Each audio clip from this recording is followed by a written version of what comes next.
Hi, today is December 29th, 2024. This video is for entertainment purposes only. I really hope you watch this video because it's about to blow your mind. We're going to make a planet today. Ain't that crazy? Does it sound wild? Okay, so let's do it. So I've been thinking about this for a long time, and I thought, man, it's a gift. If I could do this, if I had the money to do this, it'd be a gift to Elon Musk. He's my hero, man. The hell with Mars, man. Let's make our own planet and start life on it. How would we do that? Okay, let's go all the way back to the Big Bang Theory. This is my high-tech equipment. It's a clipboard with a dry eraser or a dry marker, a wet rag as an eraser. Anyway, let's use this. Let's start with this. Let's start with the Big Bang Theory. Because there's, the general idea is that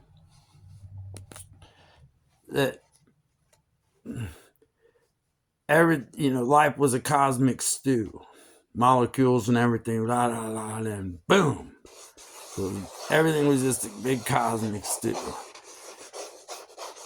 And then all of a sudden, boom, it was a big explosion, and everything went in different directions. And in those directions, things gathered, and, well, you know what? Hey.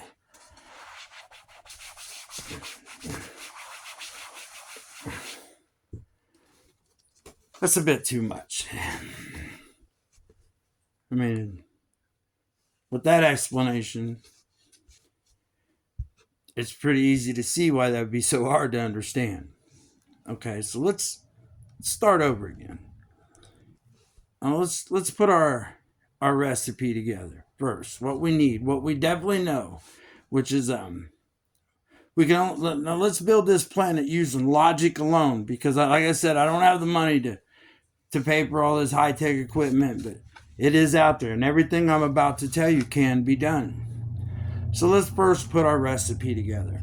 And what is our recipe? Well, it's the periodic table. That's what they say. If you Google, if you go to any search engine, you type in the word periodic table. In that definition, it'll say the things associated with the creation of life. Something like that. Anyway, you know what I'm saying. That's what they say. Periodic tables. The things that's been here forever. So, let's go using that as our formula. Our recipe, rather. Let's say let's set aside the Big Bang Theory. All right? And I'm not saying it didn't happen. Follow me on this. You're really going to dig this. Okay. So, now, first of all, let's make a containment.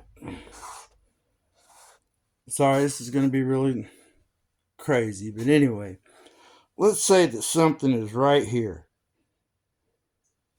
and it is pumping all these elements, all the elements on the periodic table. Okay, now what you first must understand, that these elements, every single one of them, are absolute. That means when you use the word absolute, it means they are all exactly the same size, same dimension, same weight, same everything, exactly. The only thing that's different between them is the particle number, the element number, periodic number. Okay. Now, this is going to be really hard to follow, but we build a chamber, take everything out of it, find a way to pump in these elements into this chamber, atomic elements, because see, atomic elements, remember, we've proven that all these things on the periodic table do exist. Okay, so now we also, and they say it's the basis of life. Okay, so this is important. Let me slow down here because I'll get ahead of myself. Let me calm down for a second. Going to right here. There's a real key factor you need to understand. That I can't argue what this is that's putting these elements into this void of nothingness. Remember, now we're talking atomic size. Atomic size. But the one thing I do know is that no matter how it's being put in there, it's being put in the exact same way over and over and over, non-stop, like a water fountain filling full of water. Okay, now there's a way to prove that, like I said, but anyway, what you have to remember is that same repetitive nature of the input becomes the same. All these elements are being released into a void of nothingness. So let me try to give you an idea of what that would look like. If you took a bubble gun, them kids' guns that you squeeze it and it blows 100,000 or 1,000, 100, whatever bubbles out at the same time. Well, if you could do that on a constant basis, but those bubbles are always the exact same size, always following the same direct pattern. If one right after another, wherever it's at, it goes in the same direction. But remember, in the void of nothingness, in the quantum theory, everything is nothing and nothing is everything. So that would mean that all these things, these would be being pumped, even though they're hitting absolute entrance, meaning they're instantaneously showing up. The argument would be they have no movement. Well, that's not true. The act of just appearing itself would cause what I call, and it's my own language, absolute vibration. Anyway, rather than to go into all that, remember, we're building our own planet. So we built a vacuum chamber. Now we've entered in all these elements from the periodic table, and they're doing exactly what every scientist in the world will tell you. They are mixing up like crazy. Oh, wait a minute, let's not get ahead of ourselves. We need to know the temperature inside this chamber, because that's a real vital clue. And how are we going to find that out? Now, I've seen videos where some scientists say, man, in the beginning of time, it was molding hot, even the air, And then I've seen videos where they talk about cold. It could be so cold. So, like I said, you gotta get rid of all that junk, because the answer is in true logic. So where would you find the answer? How would you truly know and understand what the temperature could have been? And there's only one way to do that, and that's to look at your periodic table. So let's do that. The first thing you want to do is find something to measure everything against that would give you an idea of what the temperature could have been. You can't just say, hey, I wonder what this temperature was and what this temperature was. So let's use a word, man, that we can understand. Fusion. That word means when things come together. So you got hot fusion and cold fusion. So the first thing we want to do is we want to look at the top of the periodic table. What element survives? What at the highest temperature? what element could last the longest. And once you find that out, that sets your highest temperature. Remember, because once you get hotter than that, it becomes a different state and form. Okay, now look at it, and you go back, and you look at it again, and you do the same thing. Okay, which element survives, has the longest cold freezing fusion before it becomes joined with another? How cold can it get? That puts your basis on the bottom temperature. So now you know all your elements, your top fusion, how much heat your element can take the most of, and how cold your weakest element can take. So your strongest and weakest. So the temperature for total existence has to be within there. Has to be within those two numbers. I looked them up. I cheated a little bit. I wanted to make a couple notes so I would somewhat look like I know what I'm doing. Tungsten steel, 6,170 degrees Fahrenheit before it reaches fusion. Liquid helium, minus 452 degrees Fahrenheit before it reaches fusion. Now, why is that important? Why are these temperatures important? Because remember, there's been no fusion.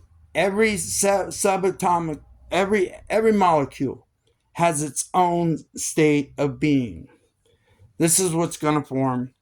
This is what, understanding that is how we're going to make our planet. All right, now remember, you've got all these elements are floating around in here. And remember, they're all going in different directions. Boom, boom, boom. Now, I can't explain to you what directions they're going or anything like that. But like I said, we can duplicate all this. I mean, we can make a vacuum chamber. We can atomically make particles small enough, and we can fill it, and we can find out the temperature in this. The temperature in this, the easiest way to find it is to look at our most delicate element, which is francium. I believe that's how you pronounce it. Well, that's going to hold all the answers right there. Because remember, it's the most delicate, meaning it has the most half-life. There's something about there's so long it'll last. Well, if it has a half-life or any life at all, there's a temperature where that life will sustain infinitely. And if you can find that temperature, remember that not only is it that temperature, but that temperature has to coincide with all the other elements, meaning that this element, all these elements they all exist together in the same temperature. I don't want to throw any numbers out there to give an example because I don't want to be called a liar because I did that. So just understand that, there's a temperature. Now say we find that, and we can. These things can be proven. Now back to this. Now we release all these elements into our vacuum box. Everything in this box is repetitive. It would be like, I hate using this frame, these words, but it's almost like the quantum entanglement theory. All these elements are moving in the same, in a stew. But it's organized chaos, whether you can make yourself believe that or understand that, but it is. No matter how chaotic it looks, it's running a pattern. Okay, I could explain that, but it would take a lot longer video, but trust me, that's what it's doing. Okay, now, here's how we're going to make our planet. First thing we're going to do is we're going to find a machine place it anywhere, directly across from each other, obviously. And we're going to take two iron elements, because this is what had to have happened. This is the only real explanation of how the earth and the universe was created. We're going to take two iron atoms. That's important. Iron atoms. And these iron atoms have to be identical, absolute identical. Weight, shape, everything. In this, now, wait a minute, hold on, let me back up a little bit. We need to know the movement, how fast things are really moving within this vacuum, because, I've heard that too, that in the vacuum of space, it says that, I've heard one statement say that that's moving at the speed of light. That ain't true. And I'm about to prove that. We're gonna prove that too. So let's find out how fast we're going. And the same thing we're gonna do is we're gonna use fusion. Because remember, if things are running, and we'll use iron as an example. If you have two iron molecules together, well, they can travel in the same, they can, if you put them in a glass cube, plexiglass cube, two pieces of iron, you could set and shake that. And they could bounce off each other, do everything for as long as you sat and did that. But if you did it for so long and could reach a speed so fast that you would get friction and they would fuse together. So there's our answer. That's how we find the speed. We find the most extreme element, how fast it can take, what can take the fastest speed before it dissipates, gets destroyed. And that's our top speed. And then the same with the cold, with the most fragile. What speed is it? We know that our answer was in there. Now, how are we using both this theory, using this fusion theory? Not only have we figured out the speed and the temperature, but how do we do that? Let me explain that real quick too. And that's where you use your ladder system on the periodic table. You follow yourself up. Like, what's the second, highest element? What's its fusion temperature? And then you do the same thing. You work your way up with each element until they meet in the middle. And your answer has to be right in there. Okay? Like I said, I don't have all this scientific equipment to do all this, myself. But anyway, now we've figured out the speed and the temperature, everything moving together. Now, we know these things, and we've figured it out. Now, what is about to happen, which I truly believe is what happened in our real life, what happened and how the earth was created. And it's also how we're going to create a planet just like Earth. Okay, anyway, at some particular time in this chaos, two iron molecules, identical. Don't know how. There's no explanation to that. But they were identical, 100%. And somehow or another, rather than the usual just ricochet and bouncing off and staying chaotic, these two things did what some people can't understand. You had two different iron molecules. They were caught in a chaotic stew. And then somehow or another, they aligned perfectly. And I mean absolute perfect. In this chaos, they came together. And wham, they hit together. In this cosmic nothingness, There was no major explosion like you see in these Star Wars movies or when they show a star exploding. Because remember, we're in a nothingness zone. Nothing exists. We're in pre-atom state. There is, however, this is important. However,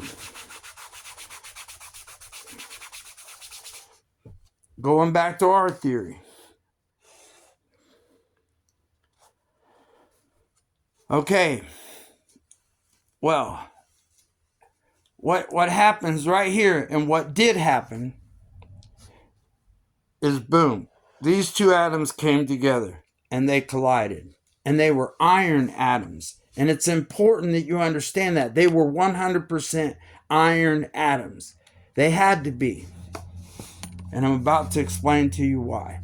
And if we now remember, we're building our own planet. So how are we going to do this? Like I said, we're going to get two machines together and point them at each other. And each one of them has an atom, single atom, just like you would do in a hydrogen collider, whatever it's called, So this is what we're going to do. We're going to put these things together. Now, we fire them together and boom, not only in this chaos that's going on, because it's absolute, the twin of the other, it does something that you would think would be impossible. It stops both molecules, both atoms, and not only do they stop, but they join together. That slamming together, even at atomic form, just microscopic form, it did something with its own energy. It not only allowed those two atoms to combine, but the force sent out a power just strong enough that when these two elements combined, it magnetized them.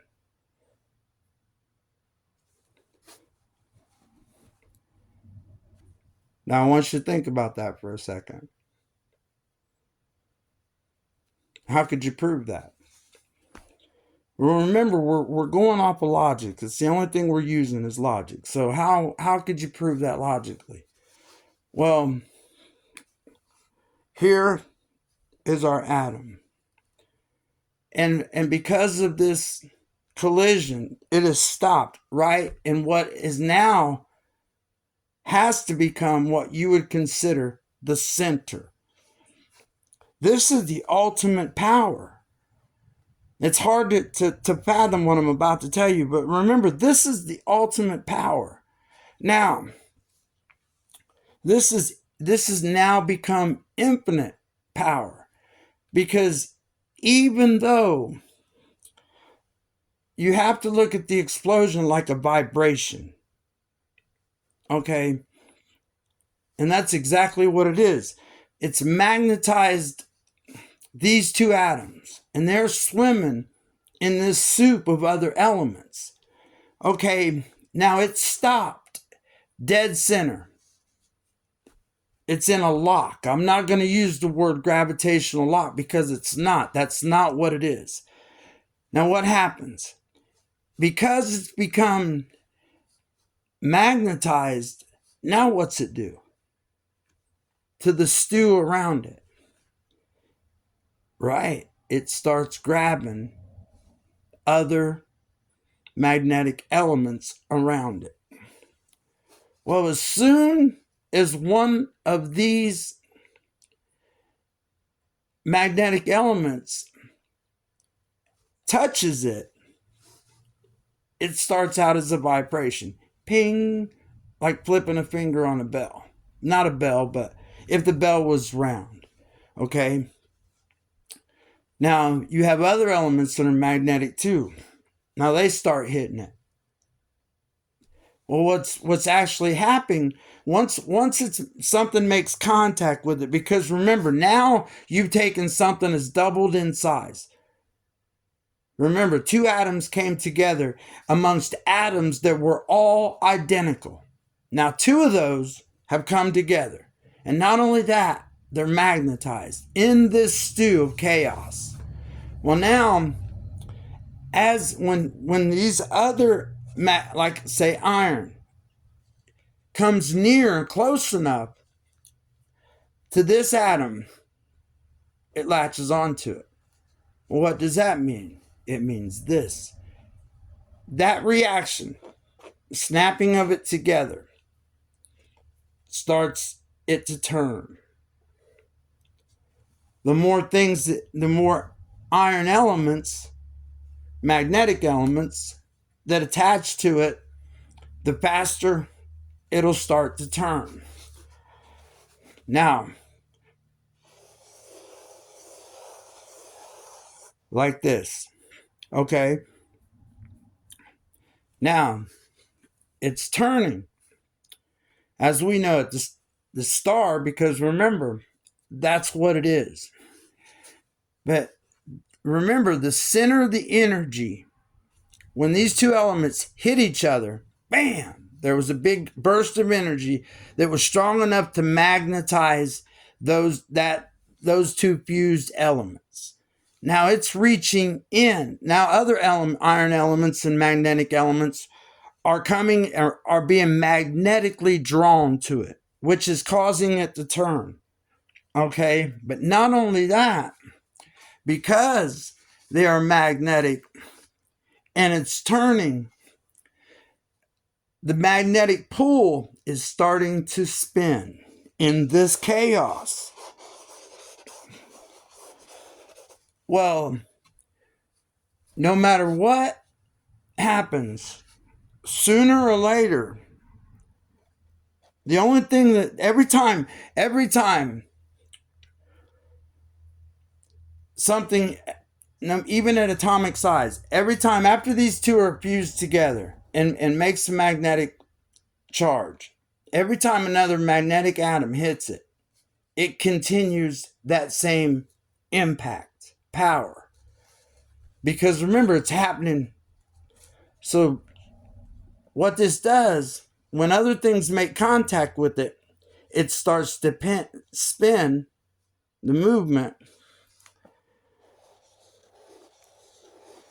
And remember, as these elements are getting, as it's picking up more and more iron and different particles, what's that mean?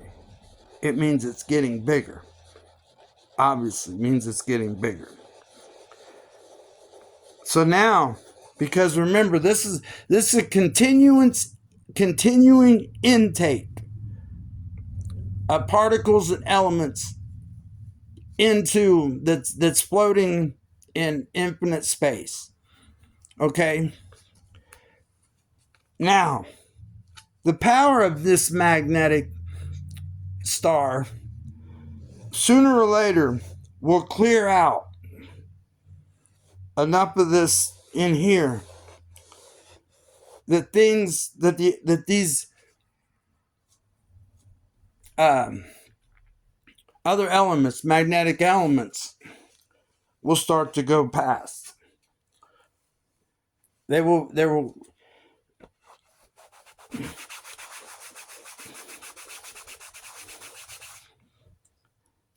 sooner or later, this star that we created, remember, by shooting two together, will get so big that it will clear out all the chaotic elements will be forced out and won't be even able to become close enough to this planet. It'd have to be, the bigger it got, it could always, even at atomic size, it always can use atomic molecules to gain size, no matter how big it gets. Anyway, going back to this. Now, we've contained the molecules. And we look and we see now in space, this star's been around long enough in this power source that it's cleared out everything. So now remember, even though we've created a star, that's not what we're trying to do. What we're trying to do is to create a planet. So we've got to figure out how to do that. So the iron elements, we know, build up right here because they are attracted. All the magnetic elements all came to this center power source right here, the star that's infinitely fed. Okay, but what about the other elements? What happened to them? Well, at some particular point in time, when the star claimed its space, meaning anything that come within this is being attracted in, boom, I'm sucking it up, I'm going to get bigger. Anything that came within that zone was eaten up. But there is a lock zone. And what that lock zone is, you've heard it talked about before. But not, remember, this is magnetic. This isn't air, wind, or anything like this. This is magnetic energy. So you get, remember, this magnetic star is sending out power like this. It's reaching and grabbing everything iron in every direction at the same time. Infinitely. Right now. There is no universe. There is none of this. There's no planets or anything yet. This is the very beginning. In this, when it reached a certain size, after it ate so much that it cleared out its own space, a piece of iron, something magnetic, one of these elements was big enough that it came by in the chaos of space, infinite space. It came by and boom, it got caught in the very edge of this star's magnetic pool. Okay? It got caught in the push-pull part of magnetic energy. And what is that? Okay, let me try to explain this to you. If you have two magnets, and you see these are two, you have north and south polar poles. I don't know which one it is to show you on a magnet, but if you see, I just spun these around. These will not let these come together. If I spin them this way, if I spin one way and turn it around, it causes them to stick together. Okay? Well, this right here, I want to be able, okay, I can do it. This is a much better way to do it. I have these magnets right here. Now watch this. There is 7 magnets here. Let's take off these 2. Now you don't see any energy or anything, because it's just like infinite space. You cannot see, so it makes it hard to understand. So watch this. If you see, I could pull this. See that? See that? It's just reaching for it. It's going to snap together. Now watch this. You see that what I did? Now I'm going to do that again. Watch the 2 bottom magnets. These 2 magnets, they attract. Okay, now watch how, if I flip them over. Look at that. They will not attract. They will not attract. So let's reduce it down to 1. Let's put 1 back on here. See that? I can do that. Now, did you see that? See how it's resisting it right now? And then boom, there's a point. It goes from resisting to attracting. Well, that point right there is how a planet is formed. It's already have a magnetic iron that is attracted to this star. But there's enough iron in this particular planet that it even though it's been stopped because of the magnetic pull from the star, the pull's not strong enough to pull it in, and the star's not big enough to pull away. But because you have both push and pull going on at the same time, you have the same thing you'd expect, which is logical. It causes the planet to spin in that magnetic lock. Okay, are you following me? Now again,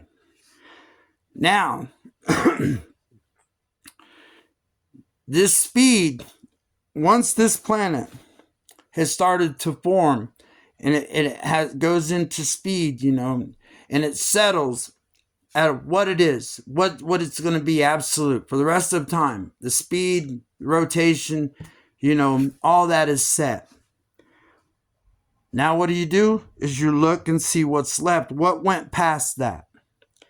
Because remember, as soon as this iron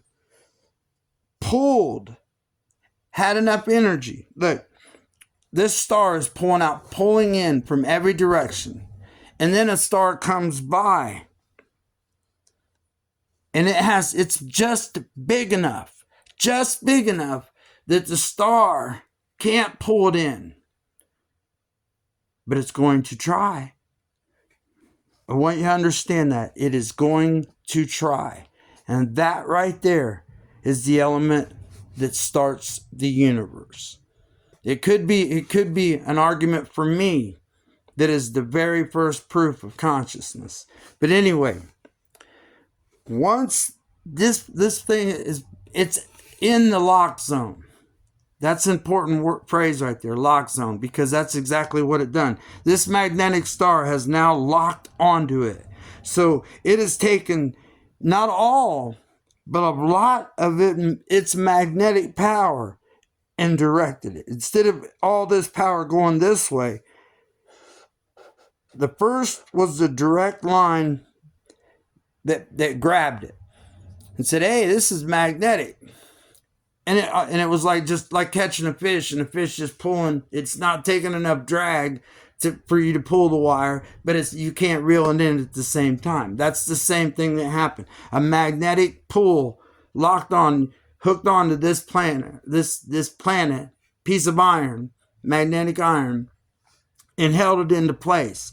And in order to keep it into place, it had to draw power from the rest of the magnetic pull, which didn't take away the pull. It's like this right here. This is the spinning magnet. Okay. This is another magnet that is being attracted to it. Okay.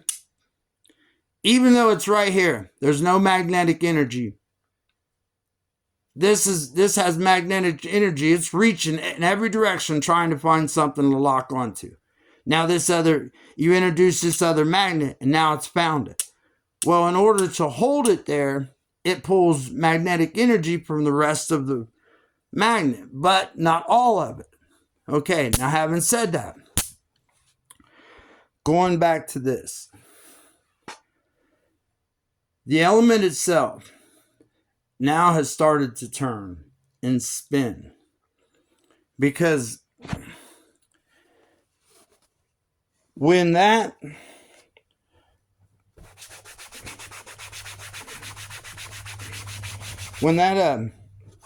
piece of iron starts spinning and as soon as it gets locked into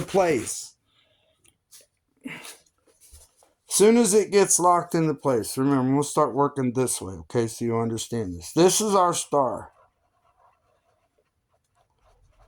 Remember, it's being bombarded with all the periodic elements, constantly, non-stop. And in this chaos, I explained it all to you, how things started to build after the two pieces of iron collided together, causing a magnetic rotation of the star, which means that other elements going by are going to be magnetically caught. Anyway, this planet here is our very first planet. Very first one. This is a star. Remember, it's not a planet. This is about to become our first one, because it has got caught within the magnetic lock of this star. There's only one problem. This star, or this planet, can only collect iron. No matter what, it can only collect iron, because remember, it's magnetically charged back to the star because it's molecular atoms. Now it started spinning.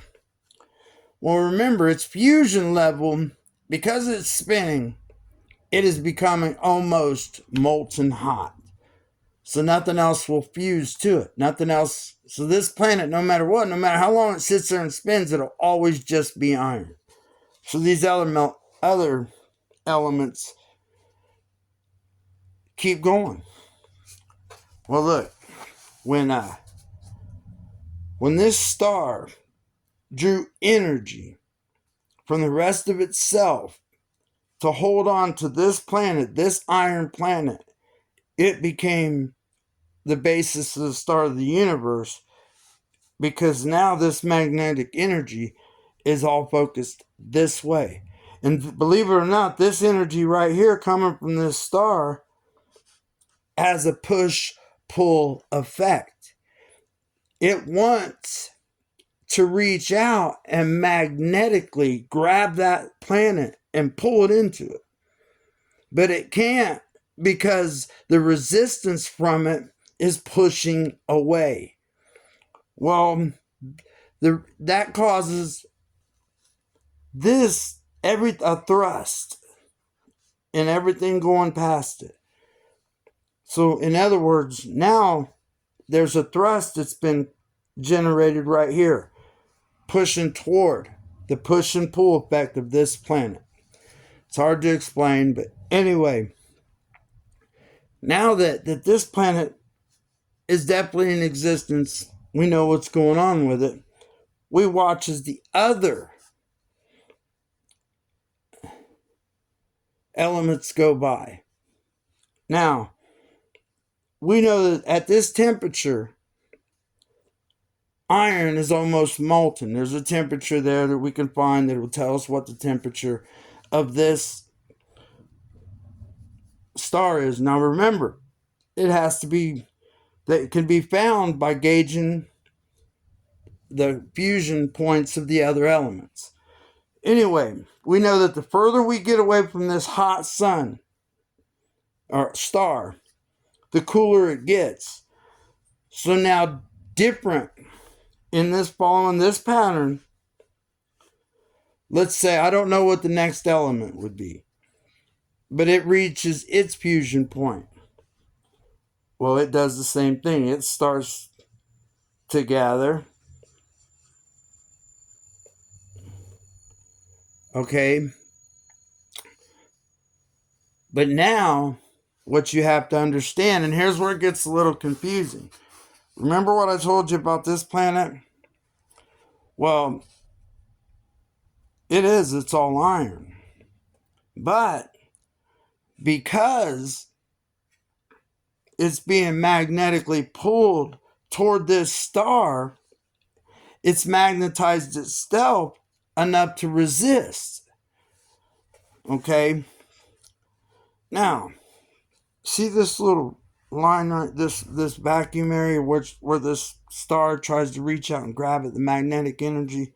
Well, believe it or not, other iron elements are going to go right past this.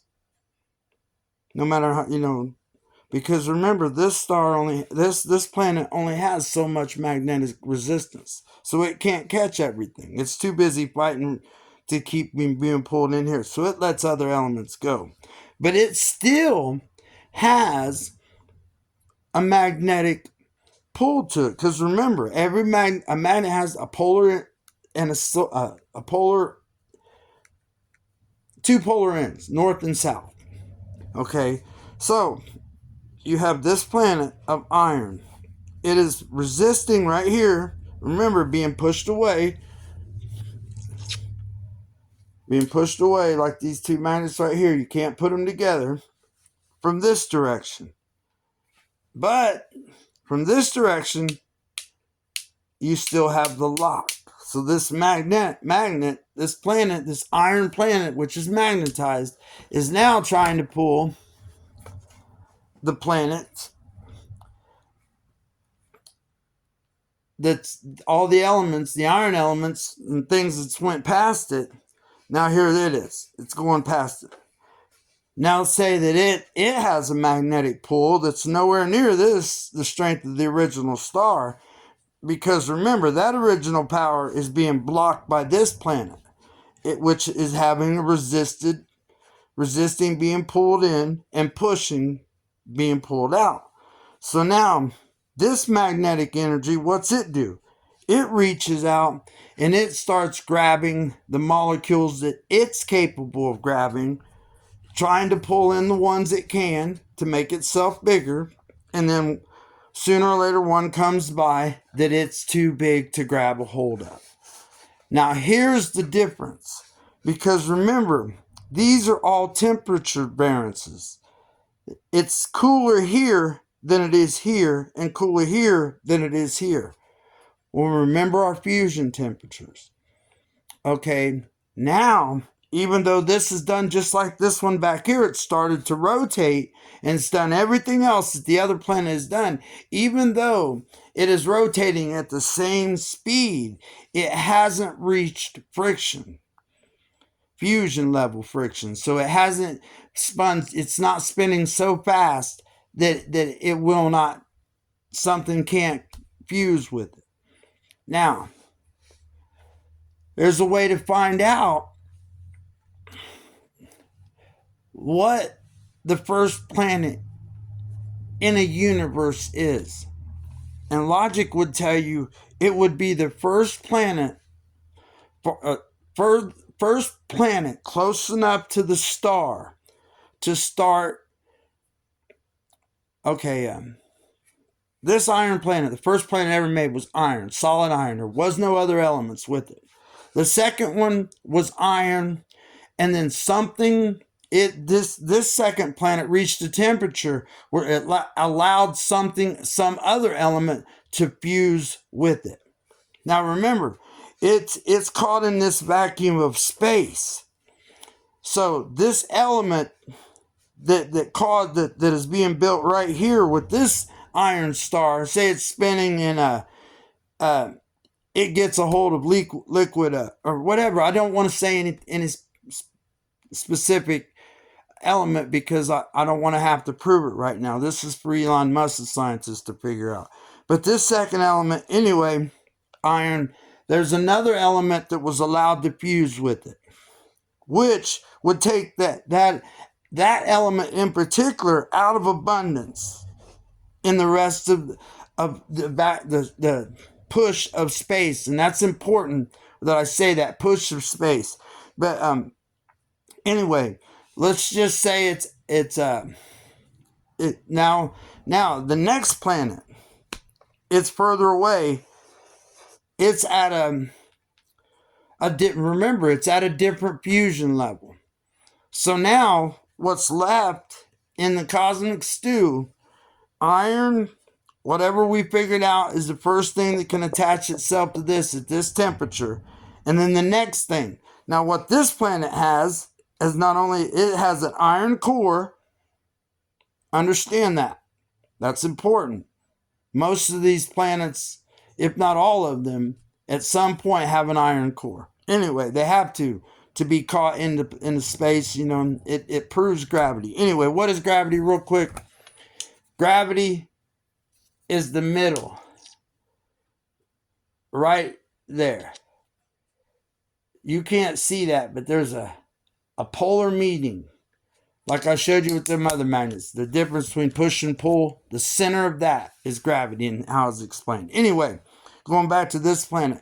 This has picked up another element, which has taken that element out of this vacuum. Okay. Iron. Okay. Okay, we're going to start this again. doing it from this side. Now remember, this planet is iron. Very first one. It had to have been iron. There's no way around it. It has to be. So it's moved far enough away from the star, the iron star, which I told you is a constant vibration because it's taking in iron insistently, just like like feeding a coal machine coal, steam machine coal or whatever. It's constantly moving, so it's constantly putting out energy. Now, believe it or not, if you were this iron star right here next to, or iron planet next to this star could grow. I mean, it could double in size every day, and you would never know it if you lived on this iron planet. Because, man, it would never grow fast enough to push you out of that magnetic lock. So even if it doubled in size, it would only push you out far enough that you would still be locked into place. You'd never feel it. It's pretty wild, just so you know. Anyway, going back. Now, we've made our iron planet, and all the other molecules went flying by. All the other molecules and a few iron, still going past it. Now, the next planet, it's reached a different fusion temperature.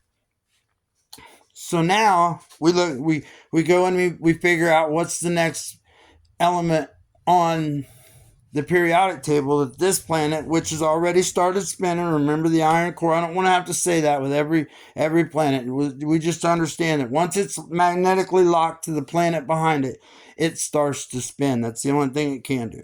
Now, as it spins, it picks up more of the next element.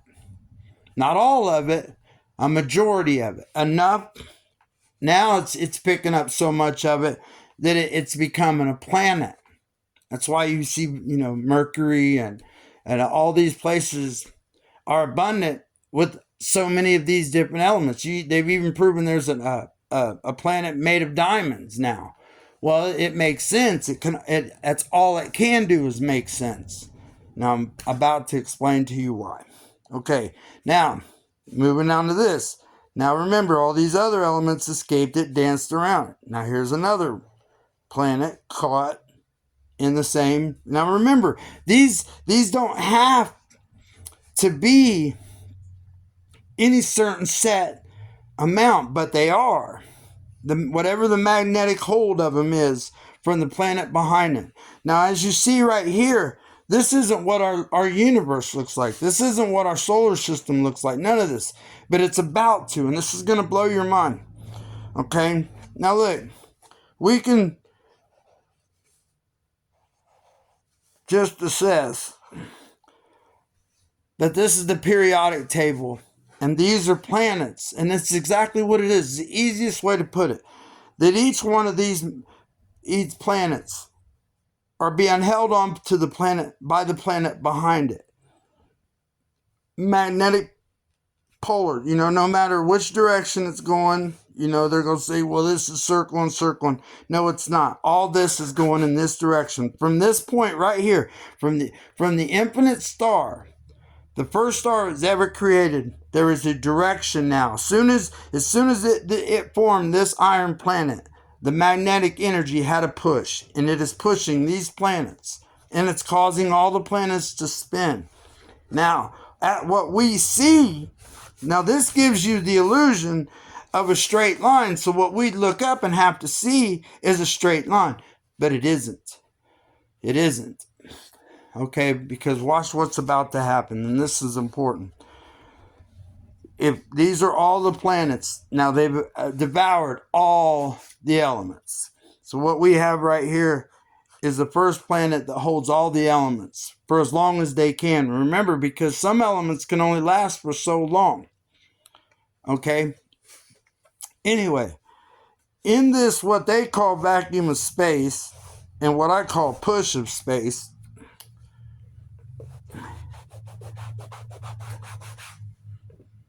all right. Here's what's about to happen. You got to be able to think of it like this. So let's put this down for a second. Once that there's going to be a planet here.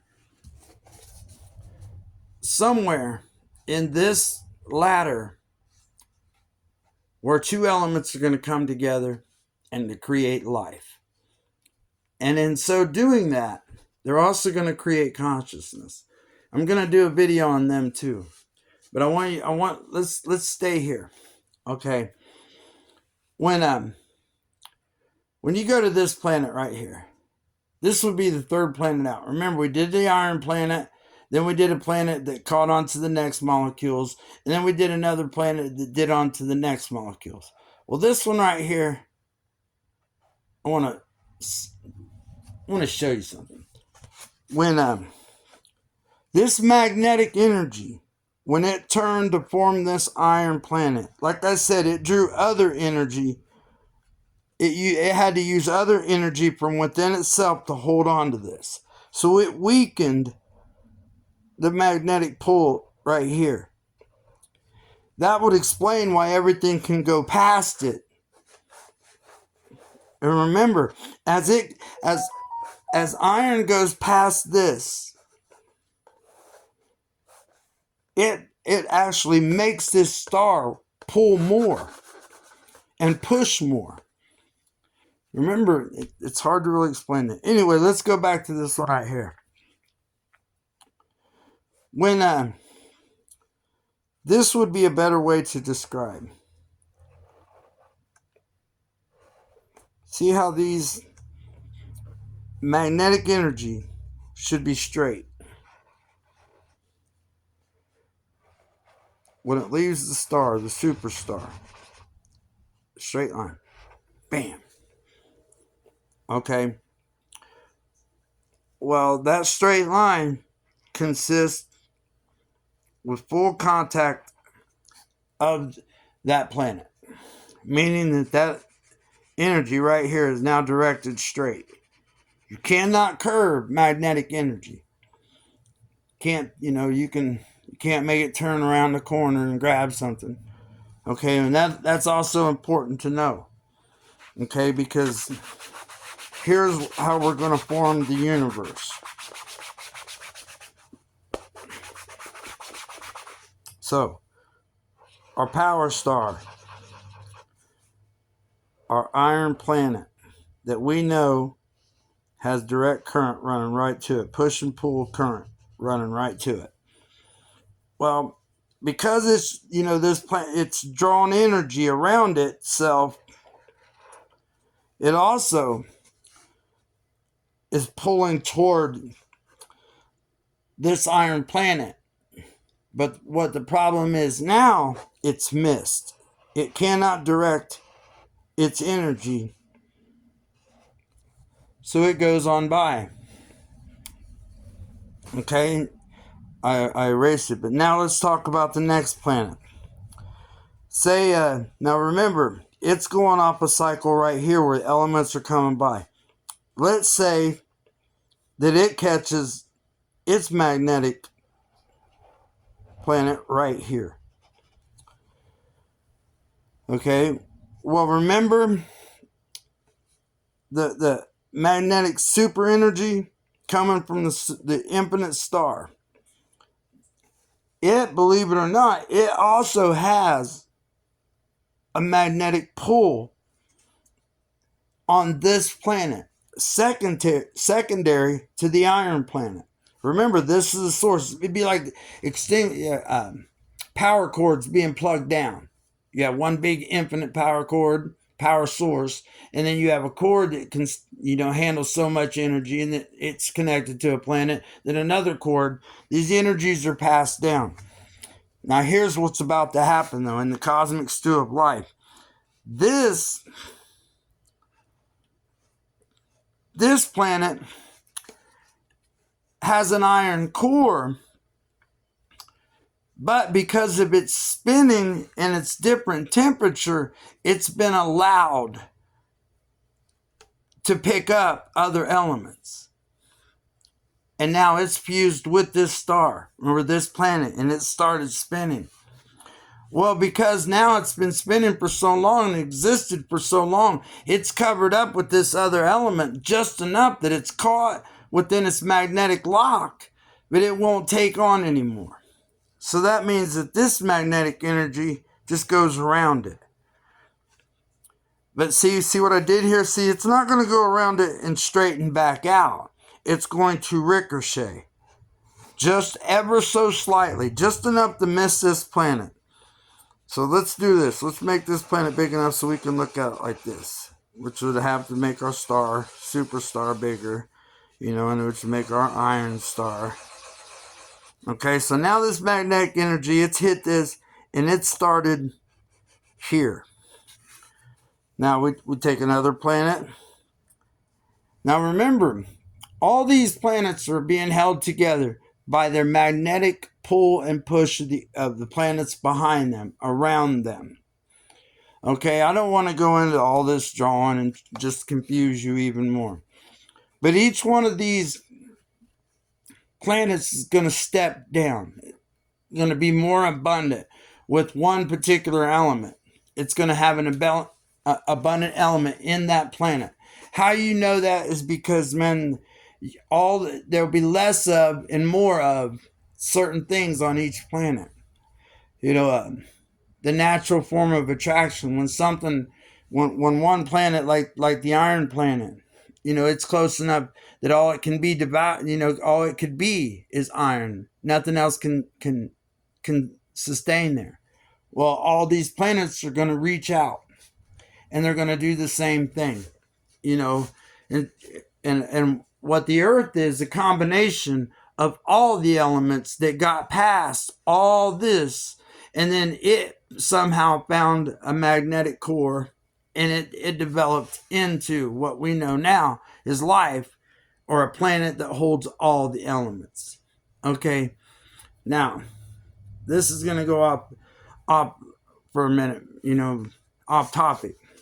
But I wanted to explain to you what a wormhole is. Because if you go all the way back to what I said, the very start of this, the introduction of the elements into the void. And I told you there was what they call quantum entanglement, which is, chaotic, organized chaos. Okay.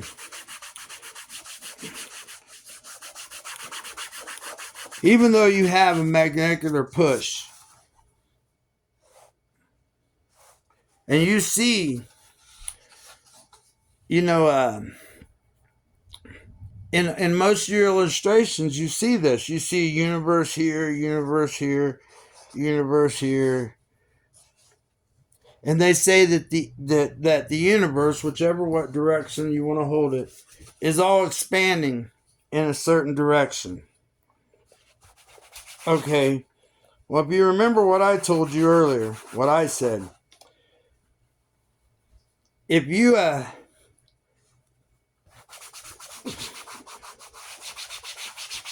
believe in a higher power. I really do. Spiritual, very much so. And I believe that even if there is elements being pumped into the infinite void, they're being done by a supreme being. Anyway, having said that, once you start your development of the galaxy, well, because there's a polar magnetic pull and push coming from the ultimate star, it's got everything, all the planets in a lock, in their spaces. They are right where they are supposed, where they are going to be forever, infinite. We can all agree on that. If it weren't, up until the time they exploded, all that we can go with, that's a whole nother topic. Anyway, there's a big thing going on about this quantum computer. I'm going to do another video about that, man, because something was said about it that really, really bothered me. But another video. Anyway, let's stick here. Now, I told Elon Musk we're going to build a planet. I just told him the basics on how to do it. Okay, so my ultimate goal is like any major scientist. Hey, let's do something. Let's time travel. Well, in order to time travel, you'd have to figure all this out, and I've showed you how to do most of it. But let's talk about a wormhole. What is a wormhole? Well, whether you want to believe this or not, this is a personal theory. If you made it to another galaxy, what you would find when you got there is the exact same thing that's in our galaxy. It's just another exactly duplicated galaxy. It has to be. It cannot be anything else. And this is where the most impossibles, this is where things get really hard to understand.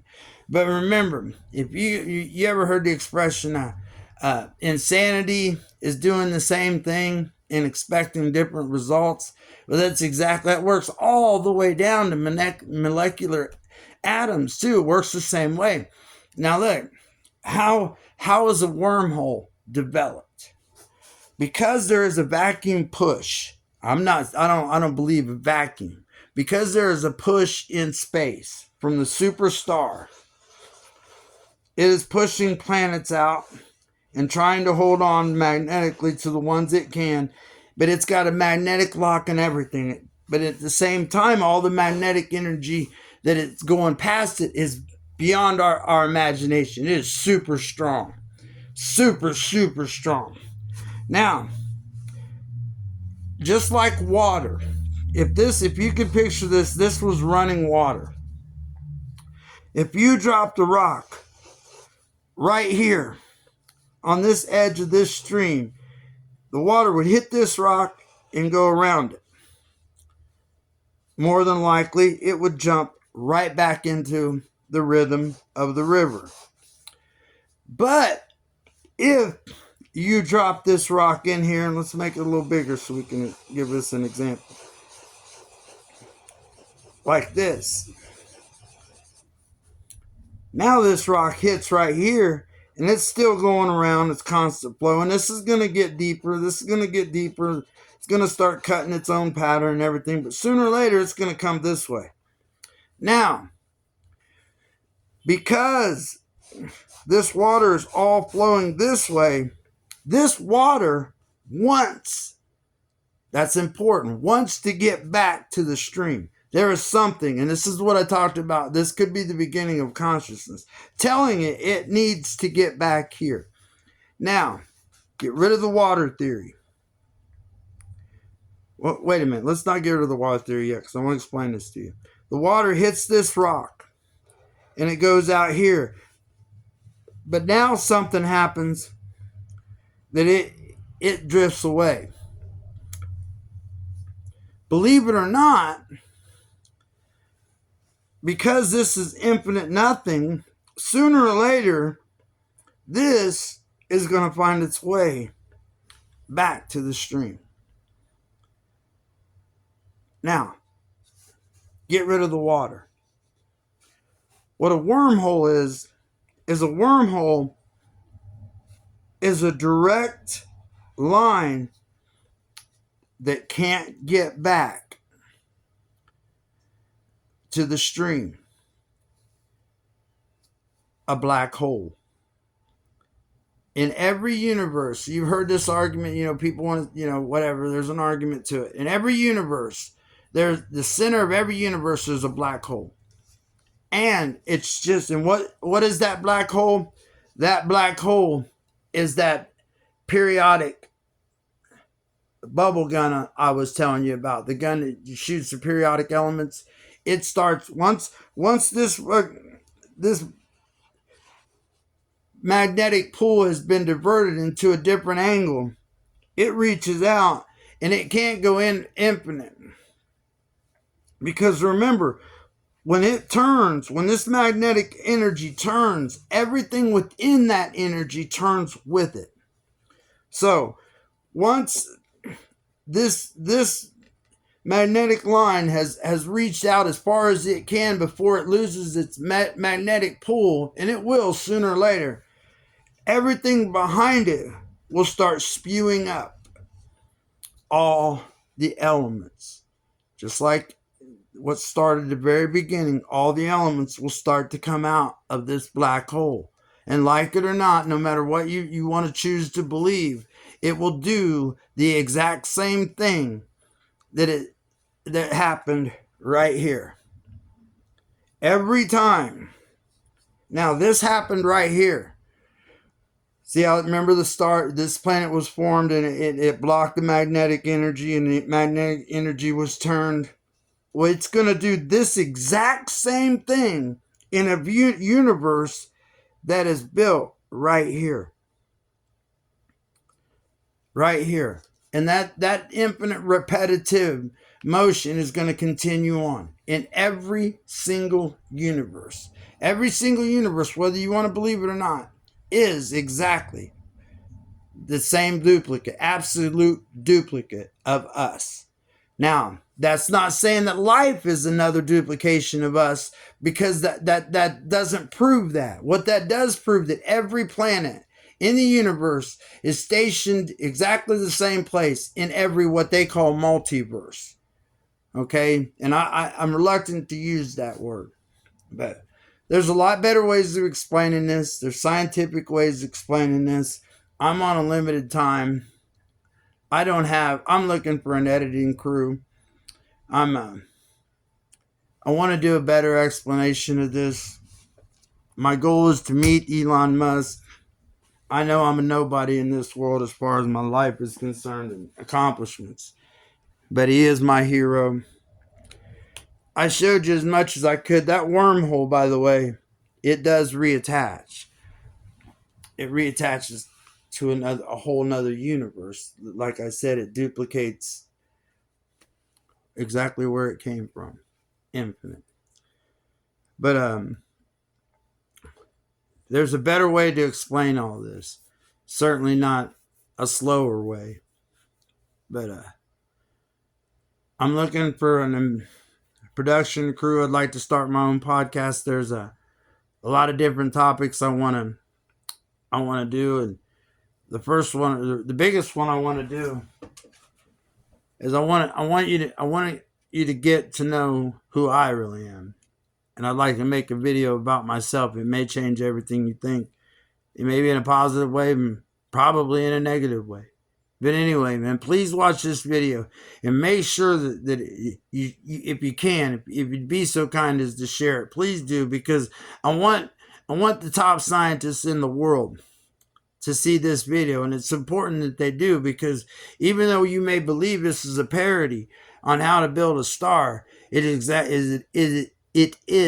the exact outline on how it can be done, and it can be done. Believe it or not. That's why I started this video out saying, hey, Elon, you want to build a way to another planet, and you can do it. You can build another planet and then colonize it.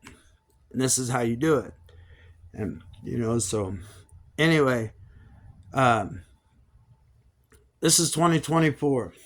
There's a lot of things going on, in the skies, wars over, across the country and everything. And a lot of good people making bad decisions. A lot of bad people making good decisions. This is the time that everything changes. It really is. There's a theory in the video I just made, and I won't call it quantum theory, but there's definitely a theory and a basis on the information I just shared with you. And the worst part about it is it makes too much sense to be ignored. The problem is, man, I don't have a name big enough that anybody with any kind of notability would even want to look at it. And that's where you come in. If you know someone really, really intelligent, and you just for shits and giggles, man, take it to them and make fun of me. Man, if you have to, man, talk bad about me. Say, hey, man, I want you to see this video this fool done made. He said he could create his own planet. And then, the video, I don't edit my videos. I told you I don't have the production crew to do all that. So I can't go back and I don't rethink of what I've already said. I stick with the truth, and to back up on something, a lie or something like that, is just not something I would do. So I don't like to look at the things I've said, but I know that my mind has a tendency to run so fast that I can run right out of a subject and forget to finish it. So I hope I haven't done that. I'm looking for some help. On a personal note, I just recently lost my job. My family's been gone for a while. I live by myself. Obviously, without a job and everything, I'm going to lose my home. I am about to lose everything. That's the main reason we try to be creators, right? We try to make an extra income. Well, that's not necessarily what this is about. Because, like I said, this video is about to become one of the most important videos you could ever see. Because the one thing I didn't say in this video, and it's going to make this video extremely controversial, and just in the end of it, is one thing's for sure. E equals MC squared is not, it is the speed of light, but it's not the ultimate speed. And as I just proved to you, and what the proof is real simple. Magnetic energy is the fastest speed you could achieve. Now, I'm going to do another video on that. If you want to see it, just please do me a favor. Before I do these videos, I live by myself. I don't have a lot of friends. I don't hang out. I don't drink, and I don't do drugs anymore. So when I make this video, it's me, man, sitting in my house all by myself. This is my home. As you can see, like I said, I'm not doing good at all, man. But this video is really important, and I'd like to start a podcast, to tackle these topics and these controversial topics with logical answers. Logic, because believe it or not, I'm going to do a video on this too. Logic is the only absolute truth. Okay? I want to do another video about consciousness and another video about gravity. I like to do these in a podcast, but I don't know anyone that's qualified, to do the podcast with me. I don't have the money by no means to buy the equipment it would take to start a podcast, but I want to. So if you're interested and you'd like to start a podcast with me, or you think that you're smart enough to challenge me in your own podcast, then hey, get a hold of me. Because, man, I can shake your mind up. I promise you that, man. Everybody have a good day, man. Enjoy this video. And please let Elon Musk see it. Or some big time person that can verify what I'm saying. All right, take care. Bye.